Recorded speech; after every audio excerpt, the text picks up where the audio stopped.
Okay, good morning mga kuya, no? So, panibagong driving lesson, panibagong estudyante. So, panibagong tutulungan sa pagmamaneho ng isang automatic na sasakyan. So, for today, ang student for natin, si Ma'am Maria Fe. Hi, Ma'am. Good morning. Good morning mo sa Kuya Ron. Okay, so si Ma'am Maria Fe actually pang second day niya na. Ngayon, ang activities namin ni Ma'am Maria Fe ay parking lesson. But, before tayo start ng parking lesson, ma'am, umikot po muna tayo dito para mas ma-develop pa po natin yung management natin sa steering natin. Ano po? Okay. Magiging reminders ko po sa inyo, kapag ganito pong lugar, wag po tayo masyadong mag-focus sa paggagas, no? Lalo na kapag po luminto. Ano, ready na po ba kayo, ma'am? Ready, boss. Okay, let's go!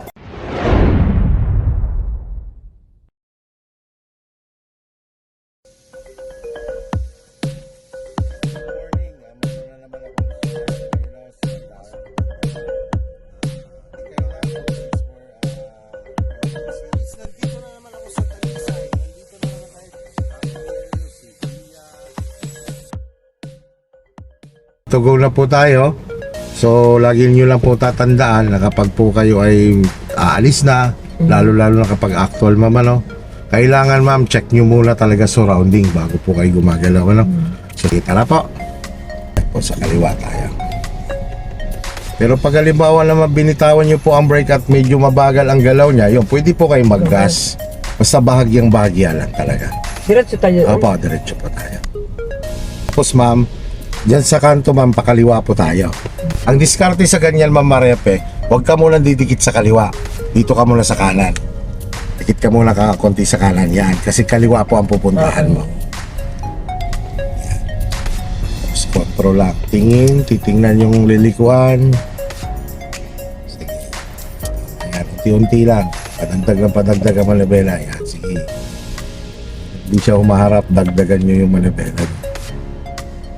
Yan, tama yan. Magas po kayo ng bahagya. Yan.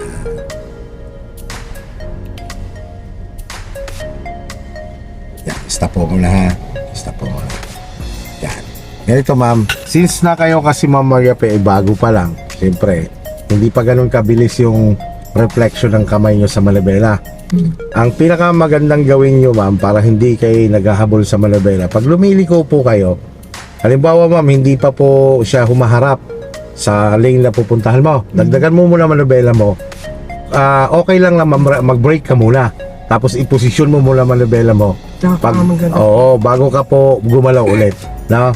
Sige po, tara. Dito kasi sa ganitong space mo o lugar, kailangan talaga kontrolado mo ang galaw ng sasakyan mo, kasi dapat mauuna yung maiposisyon mo si manibela, padala mo sa tamang direksyon bago ka talaga gumagalaw lang mabilis. Ayan, nililigo na naman ako sa kaliwa niya. Opo, hayaan nyo lang, wag ko kayo magagas. Mag-focus ko kayo sa malibela nyo. Tingnan nyo lang po yung direksyon. Yan. Konti lang kasi konting liko lang naman siya. Yan. Ito palusong naman. Palusong. Pagkaganyan naman po, ang paa nyo po ay nakaabang lang kay brake.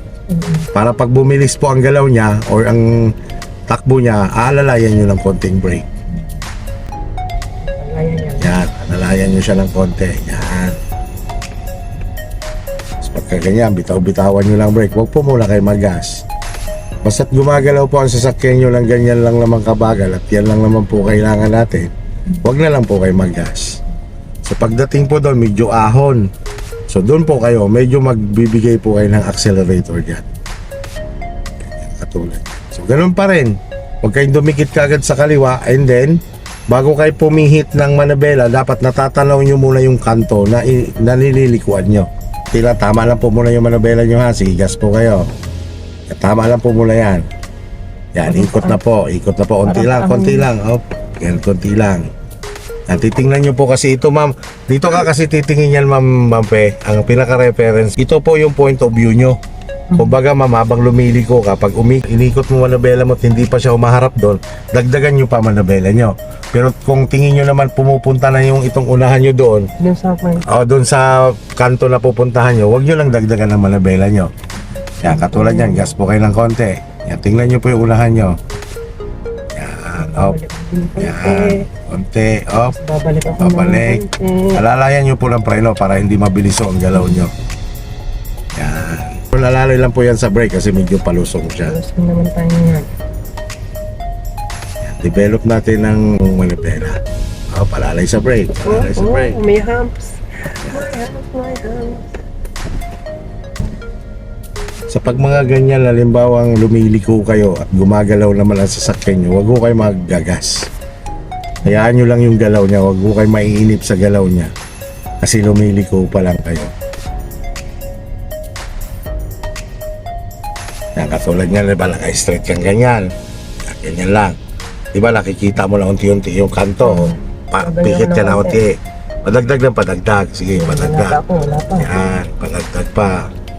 O, tama na. O, Balik. yan, balik na. Balik. Yan. Okay po, no? Si Ma'am Maria Pe ay i-develop lang po muna namin yung steering management niya bago po kami mag-parking lesson. Kasi po kahapon, puro diretso lang po muna ang natakbo niya. At katulad niya, pwede na po kayong pumihit unti-unti lang. Unti-unti lang. Titingnan niyo yan. Unti-unti na padagdag ng padagdag. Yan. Padagdag pa, konti. Yan. Gas mo lang. Maahan eh. Oh.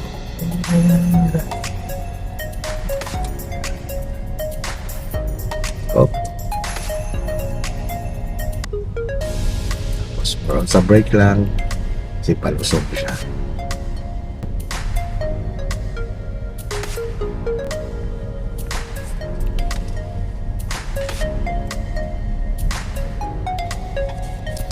Tapos kapag lumiligo ka ng ganyan, bukod sa tinitingnan mo ulahan mo, titingnan mo rin yung tagiliran kung saan ka lumiliko. Ganyan lang naman pagka lumiliko ka, talagang alalay lang. Pero syempre Ma'am Maria Pe, sa ngayon lang yan. Ibig sabihin kapag ikaw ay nasanay-sanay na ng konti, medyo bumibilis na ang pagliko mo sa ganyan. Sa ngayon talaga, inaaral mo pa lang siya kasi kung paano nga ang pagbalik, ang pag-manage ng manibela. Tapos laging malayo muna, kumbaga advance lagi ang tingin mo sa bawat gilid. Kumbaga tingin mo, alam mo, kumakabig ka pa kanan, malayo pa lang, iniiwas mo na siya. Nagagas ka lang konti, tapos control lang. Yan. Yan, ang paa niya lang kay brake na ulit kasi medyo palusog yan. Tama yan, kinokontrol mo siya. Very good. So nakakakuha na, no? Nakakadrive na sa makikipot. Yan, pumunta ng Robinson. Parking na lang. Pwede parking. naman malingki. Robinson. Paan nyo po, alalay na ulit sa brake. Yan. Kasi liliko na po ulit kayo eh. Signal po, pakanan. Yan. Tapos ganito ma'am pa eh, stop. Halimbawa ma'am, ganito ka naman, hindi ka kumain doon. Hindi ka kumuha ng buwelo. Baka may sasakyan din. Opo, halimbawa may sasakyan dyan. Tapos liliko ka po dito. Kailangan ma'am, itong side mirror mo ma'am, aalayin doon sa pinaka-edge ng kalsada bago ka pumipihit ng malabela. Sige, forward ka muna, wag ka muna kakabig. Ano po? Sige, bitaw lang po sa brake ha. May sasakyan, hindi ako pwedeng kumain. Halimbawa, ganyan. Yan, pagka ganyan na ang side mirror mo, yan, naka-align na siya sa edge, yung gilid ng kalsada yun. Pwede ka lang pumihit niyan. Pero wag muna malaki, kahit at least mga ikot lang muna. Sige, pihit ka na isang ikot. Sige, sige pa, isang ikot. Okay? Bitaw sa brake. At tingnan mo, padagdag lang padagdag. Yan. Yan, sige, dagdag. Balik. Yan. Mas ng konti. Yes ka ng konti. Doon tayo sa dulo lang. Opo, tapos doon din tuloy tayo sa dinaanan natin. Pakanan naman ang kabig mo ngayon. Kanina, di ba po, pakaliwa. Yan.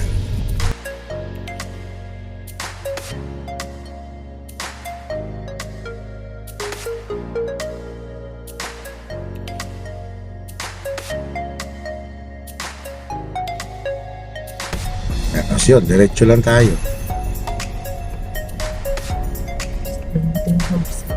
Yan, gas ka lang konti.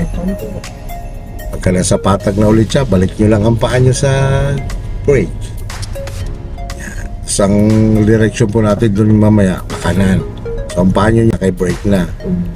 Focus kayo doon sa unahan. Yan. Wala pong gas ha, alisin nyo po ang paa nyo dyan sa gas. Yan. Para po pag bumili siya, naaalalayan nyo ang sasakyan nyo. Yan, alalay sakyan. Alalay mo na. Yan. Kapag masyadong malaki pihit, alalay ulit sa sakyan. Alalay. Yan. Kumbaga disiplina lang talaga sa pag-aapak ng gas.